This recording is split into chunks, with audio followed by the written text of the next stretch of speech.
G.G. Blankies proudly presents Musings with Steve and Teresa. They're here to enlighten, entertain, and inform about issues they think are important. They want people to think about how positive actions make positive people. Their show is captured and linked to YouTube. The programs are listed in the archives of both Blog Talk Radio and YouTube video, and you can watch it as well as listen. Now on with the show. Hello everyone, welcome to Blog Talk Radio. Our show is captured and linked to YouTube. The programs are listed in the archives of both Blog Talk Radio and YouTube as Musings with Steve and Teresa.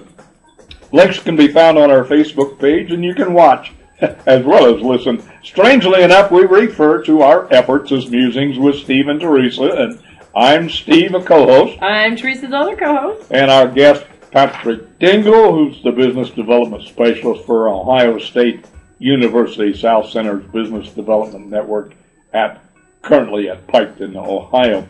We're here to enlighten, entertain, and inform about issues we think are important. We want people to think about how positive actions make positive people. And we'll get right into it here. Patrick, we invited you on the program today to explore some of the thoughts that we have been talking as a group. Well, I very much appreciate being involved with your program. I've had a chance to watch every show that you had. Yes, I do provide a little bit of technical background. And I noticed that you started the Blog Talk and the YouTubes to help sell baby blankets. And I've had an opportunity to look at some of your baby blankets. And it is interesting, you brought I think one of my favorites and one of your favorites. Yes, it's a cow fleece, orange cow fleece, because there's going to be other cow fleece colors. But it's one of my favorites. I was very happy with the way it turned out, with the tying of the string, stuck it together, and I liked it. It turned out pretty good. That's why I brought it back, because it's one of my favorites. and I know that you're using social media to be involved in helping individuals understand a little bit about baby blankets, but more importantly about some of the musings. Like, how did you guys start with musings with Steve and Teresa? Well, I first come up with the idea of thoughts, and that was a little bit rough on the tongue. Well, not so much rough on the tongue. Was the concept of thoughts had more organization to it than musing. Yeah. Musing is to me is as I wander down this way and I find a spur to the creek and I wander off this way and so forth, and so I come up with a potpourri, if you will, of ideas, and sometimes they're nested in a philosophical concept. They tie together. They're just neat. I was interested in it. Well, that kind of sums up the shows over the last year. I mean, we've gone over here, we've gone over there, we go over there, we go over there, we go up there. But I like the stuff we talk about. I've been interested in all the stuff I've talked about. Now, if y'all haven't, then you need to post some suggestions on the Facebook page for this year. Boy, that is the truth. You know, it's interesting. I watched you progress from completely scripting out to sitting down and talking comfortably. Obviously, anyone can get involved in podcasts and blog talk. Yeah. You seem to make it so easy. There's probably not a lot of preparation that you do, or is there? Well, there used to be a tremendous quantity. I mean, 15 to 20 hours for a 15-minute show. I mean, we still do prep. I mean, he did like 4 hours last night researching jokes and other things, you know, and I've been thinking about it for a week, and hard for the last 3 days, and there's preparation, but it's not hard anymore. Well, for me anyway. The thing is, the first part, actually, as far as when we started. We've been, as you said, been doing this for a year. Was what do we want to do and how do we do it? Right. Now, it's like driving a car. The first time you drove down the street, you had to remember, put your foot on the brake, put your foot on the accelerator, look in the rearview mirror, and so forth. Now we know what VW said it. It says you drive the car for 2 weeks and it becomes automatic. Yeah. Now that's an old one for those kids that didn't know that VW had a stick shift when they started. But it does. We've become adapted to the many decisions that and I've amassed a gigantic database. I mean, and then one thing we do is if we're going to talk about something, we want to get it right. We do check our facts. We do try to get the story straight anyway, and try to get both sides if it's an issue we're discussing. But there is prep, but it's not like it was before. I know that you have a lot of humor intermixed with the program. Why? Well, the other stuff gets boring. We can be a little dry. over the holidays, one of the grandchildren was saying it to a great grandchild is, they've got a lot of stories, and some of them are hilarious, and others are not. So we try to mix it up. So what are some favorite stories that? I know you share a lot of different ones, etc. Well, I've been getting geezer jokes. Geezer. I'm an old geezer. Well, that's true. You and I are the one of them that the couple had been debating the purchase of a new automobile for weeks, and he wanted a new truck. She wanted a fast little sports car so she could zip through traffic and around town. He would probably have settled any old beat-up truck, but everything she seemed to want was out of their price range. She says, look, I want something that goes from 0 to 200 in 4 seconds. And my birthday's coming up. You could surprise me. And so for her birthday, he did surprise her. He bought her a brand new bathroom scale. Digital, of course. 0 to 200. That is a geezer joke from the perspective of the older group. Well, I know that we have 2 more mature individuals in this group, and one young lady that's in between the 2 older individuals, etc. Well, her humor is a little different. Yes. Do you have a funny thing? Oh yeah, I got some. You're old if. And the scary thing about this is he talks about me being young, but I remember. It's like it's when your mom wore nylons that came in 2 pieces. Now, some people are going, 2 pieces? What the heck, Pantyhose haven't been around forever. Well, and you remember the stripes going down the... Yeah, the seams. Those were seams. Well, in the 40s, they came out with seamless. Yeah. But, I remember my mother. And when we would go to church, she also had this veil. Yeah. That was... Yeah, I'm a hat person. I think hats. But do you have a veil? No. Huh. What was the veil for? I think when it was like for funerals and stuff, I think it was just to add a little allure of mystery. At the time the movie stars were wearing stuff like that. I mean, other people were wearing. I've watched a lot of old movies. I'm trying to remember myself that the veil often was on all hats, but it was pushed to the side or bunched up, and then it became similar to a flower. I mean, it would just... Well, I think maybe, too... If it had a function... If you wanted to cry, you could hide behind your veil. I don't know.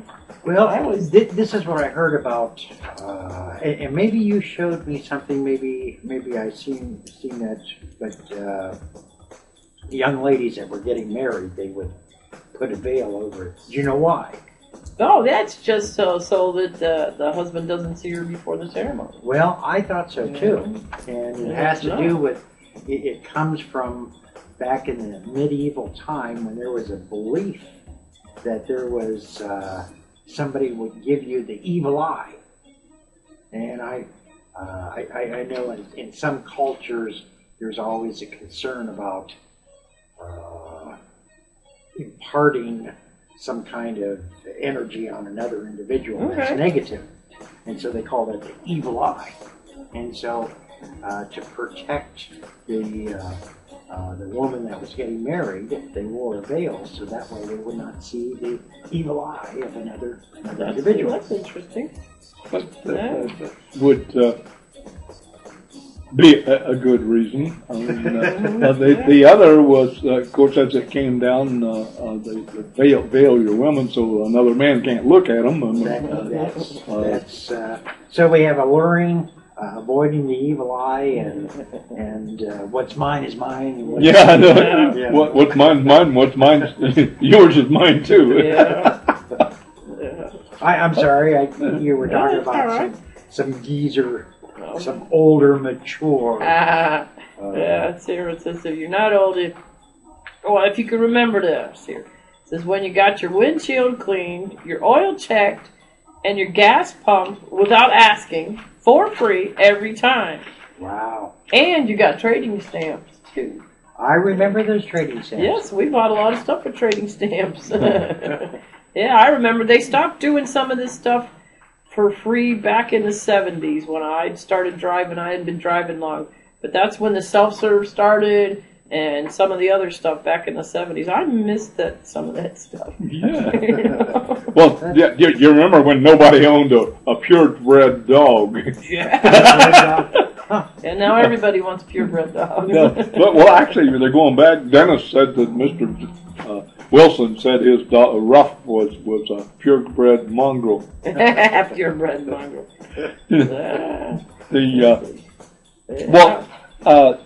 We got another story here that I thought was pretty cute. It's an angry wife was complaining about her husband spending all of his free time in a bar. So one night he took her along with him. He says, "What do you have?" she asked. She says, "I don't know, same as you, I suppose." And so the husband ordered a couple of Jack Daniels, and he threw his down in one shot. His wife watched him, and then she took a sip from her glass and immediately spat it out and said, "Yuck, that's terrible." He said, "I don't know how you can drink this stuff." And he says, "There you go. You think I'm out enjoying myself every night." But this stuff is terrible. Terrible. That is interesting. But now the humor changes with our viewpoint and the time of year. Well, and also, when we first started researching jokes for our shows, it was that, I mean, sometimes finding a good joke does take 4 or 5 hours, because what passes for humor at a lot of the internet sites, I don't think it's funny at all. Well, vicious mean, or filthy, derogatory. Yeah. And we don't. Our humor doesn't. We don't go for that kind of. Especially not for our show. We want to keep it for everybody. Well, I always have liked stories that have a concept behind them, and the humor actually is in the people's manipulation of the rules. I mean, like the guy that gives his wife she wants something that goes from 0 to 200 to give her a bathroom scale. I mean, that's pretty funny. Well, it is, and compliance but surprise. Yeah. Can you imagine if we had the technology that we have today when we were growing up? We did not. In my household, we did not get a TV until I was 7 years old. I had no concept of what a TV was. And then all of a sudden, my parents brought this strange box home, and there were these little people inside this TV, etc. So, what, it was 7 or 8, 10 inches screen? It was just tiny, yeah. Well, actually, it was a normal, I don't know what a... Which was about well, the first ones came out were 4 inches, and then they came out the 10. Yeah, it was probably 10 or 15. All right, you were 7 in one. Yeah, And it would, 40, but 48, having 50. these little people inside a TV that would entertain you. And at that time, we had 3 channels. Yeah. And That was late.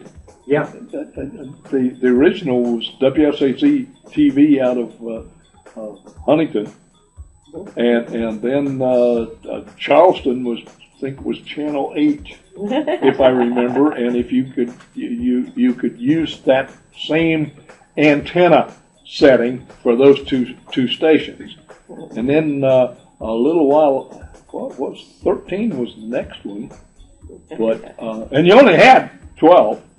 Well, on your dial. On your dial, yeah. I'm not sure down here in our area. I came from a different place to where we had 2 Columbus and 1 Cleveland channel.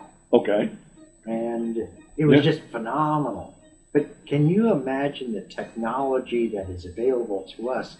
You know, here you've set it up to where not only are we going live on the radio, but they will keep that radio forever. Yeah. Till the next cleansing. Yes. You're YouTubing this, you're recording this, and you know you're putting that onto the internet for forever, etc. Yeah. And then I'm downloading it in my computer and burning it onto this and saving it on flash drives. Yeah. Can you imagine what it would have been like if we were used to that? Oh, we would technology? be masters. We would have gadgets that were amazing. And just in, 30 years ago, we did not have computers like we have here. Right. Or cell phones. Or cell phones. Or microwaves. Yeah. Bread making machines. Bread making machines, etc. We had to do things the hard way. By hand. I can still remember pushing a push mower. Yeah. Oh yeah. Yeah, we had one in the backyard that we used to tear ourselves up with all the time. So with the technology, boy, that's really opened up a lot of avenues. Mm-hmm. Yeah, well, people nowadays won't cut their grass if they don't have a lawnmower, a gasoline-driven lawnmower. Yeah. Do you know what $5 in a electric mower gets you? What? Someone else to... Somebody to purchase, huh? No, I still let Wanda... I still let my wife take care of mowing the lawn. But our technology... And since you're into philosophical musings, I'm going to throw out this concern or thought I have. We seem to be inundated with negativity. Mm-hmm. Every time you turn on the news channel, or every time you look at some of the news or things of that nature, it's just bad this and bad that. We just got through with the doomsday preppers who knew the world was coming to an end. We're still here. Maybe theirs did. Yeah, maybe theirs did. But you have seen some good things. Mm-hmm. Well, let's see some good things. Well, actually, I mean, the things that we take for so much granted are miraculous. Milk that doesn't make the kids sick.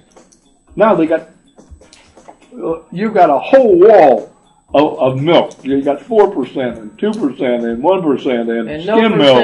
And my wife is Not lactose milk. intolerant, and she buys non-milk. Yeah. and so forth, and they're all there. And the bread. I mean, you go to the supermarket and you got 50 feet, wall of bread. 50 feet of bread, 5 feet high, of every kind of bread. And when we were running the apartment community in Cincinnati, we were across the street from the Jewish Community Center, and we were getting Russian Jewish refugees. and then after a little while, then their families would come and visit. And I met one little Jewish grandfather from Russia. Now he could speak English. Chose not to. Well, no, he was pretty good, but he says it's too confusing. He says in Russia you go to get a loaf of bread, and the guy gives you a loaf of bread, and that's what you get. You take it or leave it type thing. He said they go to the store, and he says all of this stuff. He says, how do you choose? I just want bread. we don't understand that, but a supermarket to the rest of the world is absolutely utopia. Yeah. I mean, heaven. It would be. I'm complaining because I'm having trouble with the paperwork at the pharmacy, but I can go get my medicine for somebody my age, and it's readily available. A miracle. I mean, in the history of mankind, it's never been as good as it is right now. That's true. And we want more. And we want more. Yeah, we sort of are starting to become a little bit spoiled, wouldn't you say? A lot spoiled. More than spoiled. I mean, you know, and not only that, we're insisting that the rest of the world do it our way.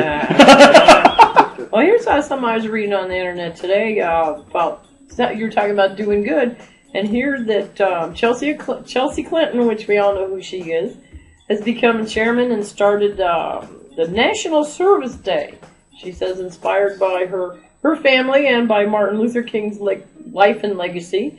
And she basically, it's Saturday is official National Service Day. First one ever is my understanding. And basically she just wants you to go do something good for your neighbors. No, I think that's great. Yep, that will help make our community and world a little better. Like just cleaning up the neighborhood, clean up your neighbor's neighbor, your neighborhood. Do something nice for somebody. Well, and just help out. I think that's great. Back when I hadn't really seen the effect of it too much as I grew up. The people took care of the neighborhoods and so forth, and they go out and get the garbage, keep the dogs out of the garbage and so forth. But when Patty and I got into the apartment community, we had 43 acres, 365 apartments. And the boss said, when you go by, if there's something on the ground, you pick it up and put it in the trash can. Right. We had containers around. And that became a mantra then, is wherever you're going, you're picking up stuff. Now, I still do this. I pick it up, and it's based on the concept, if I don't like it, change it. Yeah. And that's my edict to myself. Is if it's offensive to me, then change it. Don't just walk past it. Or squawk about it and keep on going. And in our neighborhood and wherever we've been, we do this. We also say hello and how are you to the neighbors. That's all that's necessary. Yeah. Instead of walking by them silently. And it changes a place into a group of people. It makes a neighborhood out of the thing by learning names and again picking up the trash, helping somebody with their groceries out of the car, or throwing a newspaper up on the porch when it's raining. Walking past, or mowing someone's lawn without $5. There you go, mowing. Yep, exactly. And this, but that is a good point. Yeah. Well, this whole idea. Goes all the way back to we had a book I was reading about that supposedly the childhood training of Jesus by his teacher, the Essenes, and the Essenes taught a variation of this, but they called it the way. In other words, you work with your people, you cooperate, you don't think bad thoughts, you assist, and you're it isn't so much that you're required to as that's the way it's supposed to be, and it gets rid of some of the things we find so offensive. Yeah. Well, you bring up a good point, and that is, I was led to believe that most people like controversy. Most people like, for instance, if there's an accident, everyone slows down, and some people slow down. No, some I don't. people, Well, I slow down at the traffic. I got to get away, but I'm not a rubbernecker. Never have been. right. You know? But we look for tragedy in other individuals, and that's not necessarily the case, as much as we're led to believe. Wouldn't you agree? I think most of that is more. I'm looking at. Thank goodness that ain't me. And there's a lesson to be learned there. The other side is I know I've been in several situations where I have been the one that had to respond to a casualty, but in other cases, people that apparently were more talented than I, all I did then was get the heck out of the way and let them take care of the mess, and that I guess the people that want to gawk haven't got anything else to do, I guess. I don't know. Are you finding in your studies and things of that nature where there's a lot of people becoming dissatisfied with the negativity? Yes. And that people are becoming tired of... people Status want more. quo. Yeah, people want more out of life, and are focusing. Well, It comes certainly to like what he was saying. We got all this stuff and we want more. Well, we got all the goodies. It's time to move on to the spiritual side. Well, the thing is that when you find and are able to impart positiveness to the situation, there's a great response, which I interpret as the people that have a lack of positivity. Mm-hmm. Now we spent over the last last year, I guess, a goodly number of hours in the hospitals. Yeah. And the different kinds of people and how they respond, and I find it interesting that we went to King's Daughter in Kentucky, and that was a year ago or 6 months ago. The most satisfying experience, I even told them, use those words, that this was a satisfying experience to come to the hospital. Now, we were visiting somebody else. I wasn't the one who's sick. Yeah.